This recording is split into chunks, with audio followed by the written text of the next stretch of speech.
नमस्कार दोस्तों, स्वागत है आप सभी का आज के हमारे वीडियो में। आज की इस वीडियो में हम बात करने वाले हैं सीजीआईटीआई काउंसलिंग 2026 के बारे में। यानी कि यदि आपका भी इस सीजीआईटीआई में काउंसलिंग में नाम नहीं आया था या फिर आ गया था और अब जो है वो आप अपनी चॉइस फिलिंग चेंज करना चाहते हो, तो आप जो है वो कैसे कर सकते हो। यहाँ पर आपकी जो है वो चौथे, 5वें और 6वें राउंड के लिए काउंसलिंग की नोटिफ़िकेशन जो है वो जारी हो चुकी है। आप यहाँ पर जो है वो देख सकते हो। साथ ही अगर हम जो है यहाँ पर नीचे आते हैं तो round 4 registration and choice filling for counselling 2026 यहाँ पर आपको देखने को जो है वो मिल रहा होगा। तो चलिए वीडियो में हम आगे बढ़ते हैं। यहाँ पर दोनों चीज़ हम देखेंगे कि आपको जो है वो चॉइस फिलिंग 4th राउंड के लिए कैसे करना है। यदि आप जो है वो पहले से यहाँ पर काउंसलिंग जो है वो कराए हो, first list, second list, third list में यहाँ पर एडमिशन जो है वो लिया था या फिर आपने जो है वो काउंसलिंग में नाम जो है वो दिया था।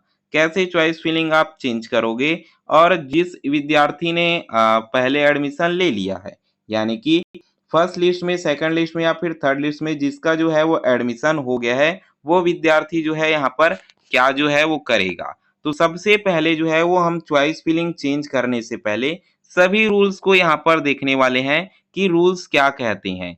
क्योंकि अगर आपने चॉइस फिलिंग चेंज तो कर दिया, लेकिन बाद में आपकी एडमिशन होने वाली चीजें, ठीक है, जिसमें आपने एडमिशन ले लिया है वो सीट कैंसिल हो गई तो आपको बड़ा दिक्कत यहाँ पर देखने को मिल जाएगा। तो सबसे पहले हमें कुछ भी करने से पहले यहाँ पर आप विशेष तौर पर देखेंगे कि क्या लिखा है। ये 3-4 चीजें यहाँ पर जारी की गई है। काउंसलिंग के लिए शेड्यूल, आगामी चरणों की प्रवेश प्रक्रिया हेतु सूचना और महत्वपूर्ण सूचना में दिया है आवेदन से पहले पालन किए जाने वाले निर्देश। ठीक है, तो इन चीजों को आपको सबसे पहले यहाँ पर जो है वो देखना है, उसके बाद ही जाकर वहां कोई छेड़खानी आपको करनी है। नहीं तो आपका जो है वो पूरा उल्टा हो जाएगा, आपको लेने के देने यहाँ पर जो है वो पड़ जाएंगे। तो चलिए वीडियो में हम आगे बढ़ते हैं। लेकिन यदि आप हमारे चैनल में पहली बार आ रहे हो तो चैनल जो है वो आप सब्सक्राइब कर देना, वीडियो को लाइक करके बेल आइकन ऑल पर सेट कर देना, ताकि हर जरूरी नोटिफिकेशन सीधे तौर पर आप तक पहुंचती रहे और आप कोई भी जरूरी जानकारी यहाँ बिल्कुल भी मिस ना करो। तो सबसे पहले जो है वो आपको इस वाली वेबसाइट पर आने के लिए यहाँ पर कुछ इस प्रकार आप सर्च कर सकते हो, CGITI एडमिशन nic.in या फिर CGITI फॉर्म लिखना, फर्स्ट साइट आएगी उसी पर क्लिक जो है वो कर लेना। क्लिक करने के बाद थोड़ा नीचे हम यहाँ आते हैं तो शेड्यूल आपका दिया है, तो शेड्यूल को आपको देखने की जरूरत फिलहाल नहीं है। अगर आपने देख लिया है तो आगामी चरणों की प्रवेश प्रक्रिया हेतु सूचना, इसको सबसे पहले हम क्लिक करते हैं, देखते हैं कि सही नियम क्या कहता है। क्योंकि बिना नियम जाने आपने गलती भी कर दी तो उसका बहुत बुरा यहाँ पर जो है वो आपके एडमिशन पर असर जो है वो पड़ सकता है। तो देखते हैं क्या कहता है सूचना जो जारी किया गया है। देखिए सूचना क्या कहता है भाई कि 17 जुलाई से 24 जुलाई रात्रि 12 बजे तक जो है आमंत्रित किए जा रहे हैं। यानी कि रजिस्ट्रेशन आपका 24 तारीख तक कर चलेगा, इतना हड़बड़ी नहीं करना है।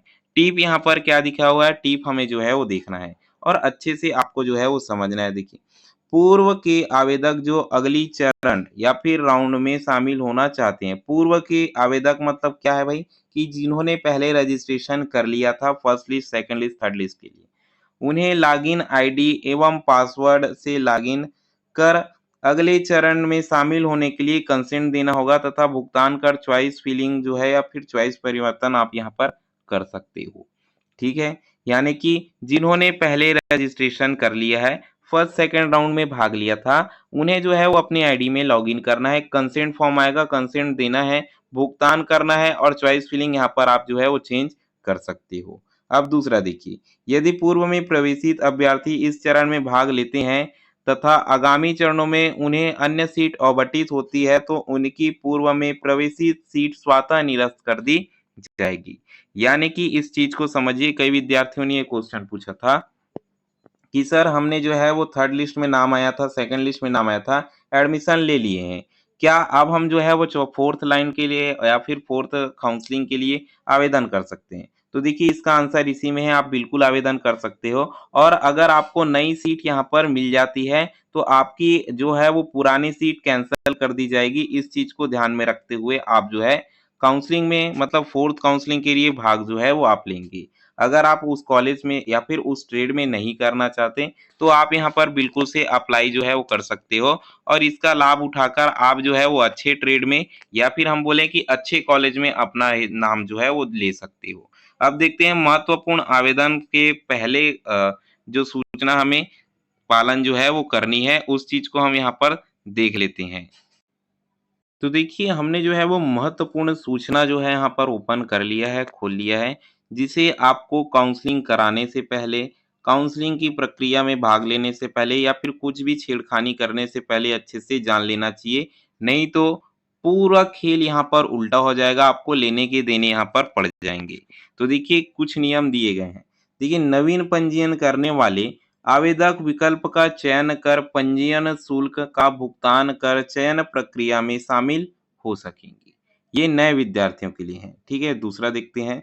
ऐसे आवेदक जिन्होंने, ठीक है, यहाँ जिन्हें पूर्व की चयन प्रक्रिया में 2 अवसर प्रदान किए जा चुके हैं, उनका पूर्व में किया गया आवेदन अगले चरण की प्रवेश प्रक्रिया हेतु मान्य बिल्कुल भी नहीं होगा।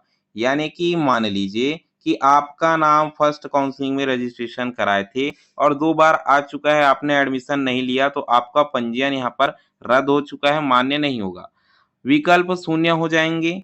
ऐसे आवेदक को पंजीयन शुल्क का भुगतान कर पुनः पंजीयन चॉइस फिलिंग करना होगा। यानी कि अगर आपका 2 बार नाम आ चुका था, अगर आपने एडमिशन नहीं लिया, तो आपको फिर से भुगतान यहाँ पर जो है वो करना है, फीस जो है वो देना है और अब प्रक्रिया में जो है वो शामिल होना है। तीसरा, यदि प्रवेशित अभ्यर्थी पूर्व पंजीकरण चॉइस फिलिंग करता है और आगामी चरण में नई सीट आवंटित होती है, तो पूर्व में प्रवेशित सीट स्वतः ही निरस्त कर दी जाएगी, कैंसल हो जाएगी। अतः पुनः पंजीयन करने से पूर्व सावधानी पूर्वक निर्णय आपको यहाँ पर जो है वो लेना है। यही चीज़ मैं आपको बता रहा हूँ कि कुछ भी करने से पहले एक बार सोच लेना।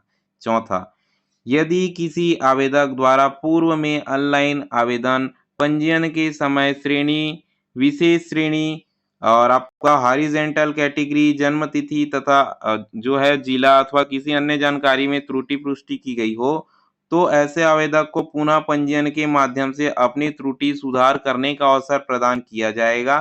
त्रुटि सुधार हेतु आवेदक को निर्धारित पोर्टल शुल्क का भुगतान, ठीक है, पूर्ण भुगतान करना हो अनिवार्य होगा। साथ ही ऐसे आवेदक रिक्त सीटों की उपलब्धता के अनुसार अपने प्राथमिक क्रम में यहाँ पर जो है परिवर्तन कर सकते हैं।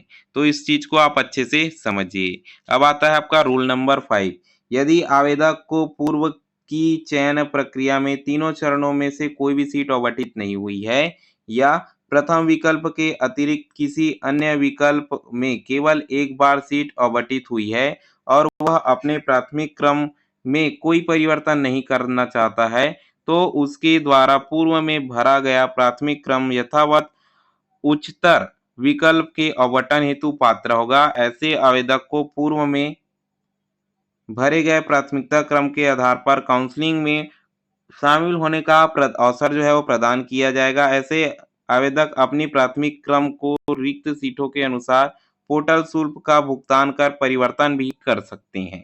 ठीक है, सीटों का आवंटन उपलब्ध रिक्त सीटों के आधार पर जो है यहाँ पर किया जाएगा। ठीक है, तो ये 6-7 रूल और इसका एक और नोटिस आया था जिसे मैंने आपको दिखाया। तो इन सब चीजों का आपको जो है वो सही से पहले पढ़ लेना है, उसके बाद ही जाकर आपको चॉइस फिलिंग चेंज करनी है, कोई कंसेंट देना है या फिर न्यू रजिस्ट्रेशन जो है यहाँ पर करना है। तो इन सब चीज़ों को ध्यान रखना, नहीं तो आपका जो है वो एडमिशन मिला हुआ सीट भी कैंसल जो है वो हो जाएगा। इसके साथ आज की इस वीडियो में केवल इतना ही। नई वीडियो में हम आपको बताएंगे कि कैसे आप जो है वो चॉइस फिलिंग चेंज कर सकते हो या फिर न्यू रजिस्ट्रेशन फॉर्म यहाँ पर जो है वो भर सकते हो। तो आज की इस वीडियो में केवल इतना ही। वीडियो में अंतिम तक बने रहने के लिए धन्यवाद। चैनल में पहली बार आए थे तो चैनल सब्सक्राइब कर देना, वीडियो लाइक करके बेल आइकन ऑल पर सेट कर देना ताकि हर ज़रूरी नोटिफ़िकेशन सीधे तौर पर आप तक पहुँचती रहे और कोई भी ज़रूरी जानकारी यहाँ से मिस ना करो।